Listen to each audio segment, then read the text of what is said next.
আজকে আমি ডালির বড়ি দিয়ে চাল কুমড়োর ঘন্ট রান্না করব। তার জন্য এই যে আমি চাল কুমড়ো ধুয়ে কেটে আমি রেখেছি, এইভাবে কেটেছি আমি। আর এই যে হচ্ছে ডালির বড়ি, এই ডালির বড়ি দিয়ে আমি চাল কুমড়োর ঘন্ট রান্না করব। এটা কিনা ডালির বড়ি না, এটা আমি হাতে বানিয়েছি। আমি যে হলুদ লবণ দিয়ে এবার ডালির বড়ি আমি মাখিয়ে নেব। একটু জল নিয়েছি, জল দিয়ে এবার এটাকে আমি মাখাবো।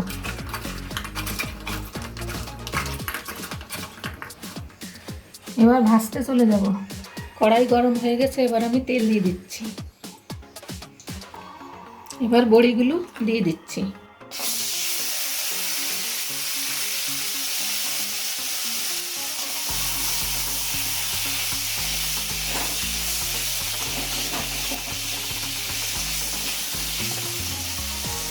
এটাকে আমি ভেজে তুলে নেব।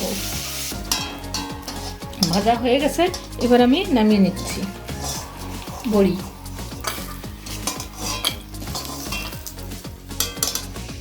আর একটু তেল দিয়ে দিচ্ছি,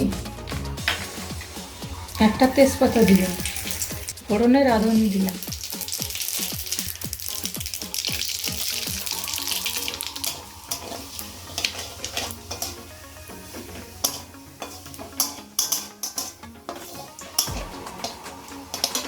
একটা শুকনো লঙ্কা দিলাম, মাথাটা ছিঁড়ে আমি দিয়ে দিলাম। 1 চামচ মতো আমি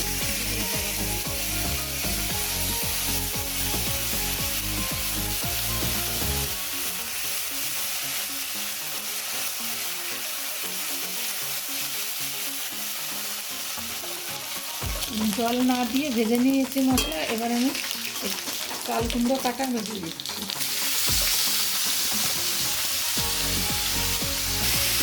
স্বাদ মতো লবণ দিলাম, পরিমাণ মতন হলুদ দিলাম।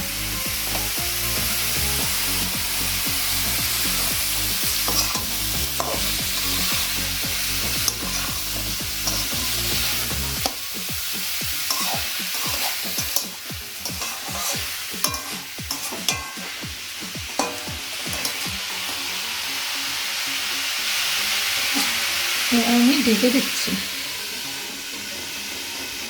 ঢাকনাটা তুলে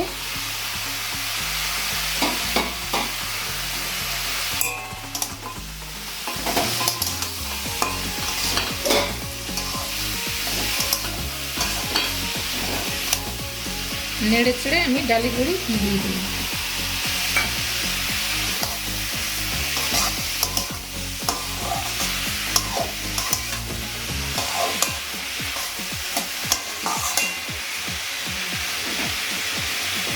আবার ঢেকে দিচ্ছি।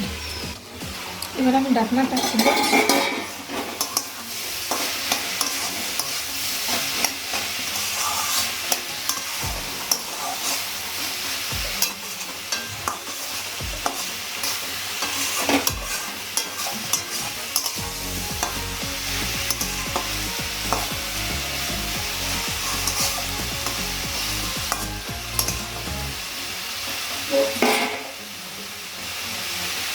আবার ঢেকে দিচ্ছি।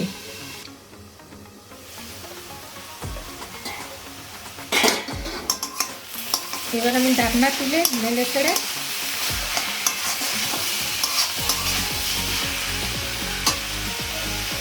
লঙ্কাগুলো দিয়ে দিলাম। এর মধ্যে আমি একটু চিনি দিয়ে দিলাম। এটা অপশনাল, দিলেই দেওয়া যায়, না দিলেও দেওয়া যায়, মানে না দিলেও হয়। জলে গুলে চালের গুঁড়ো নিয়েছি, এবার আমি এই চালের গুঁড়ো দিয়ে দেবো।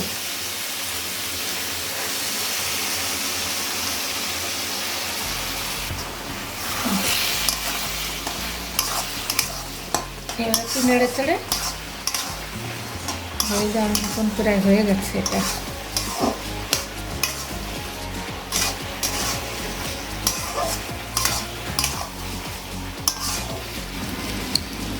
এবার আমার চাল কুমড়োর ঘন্ট হয়ে গেছে ডালির বড়ি দিয়ে। এবার আমি নামিয়ে নেব।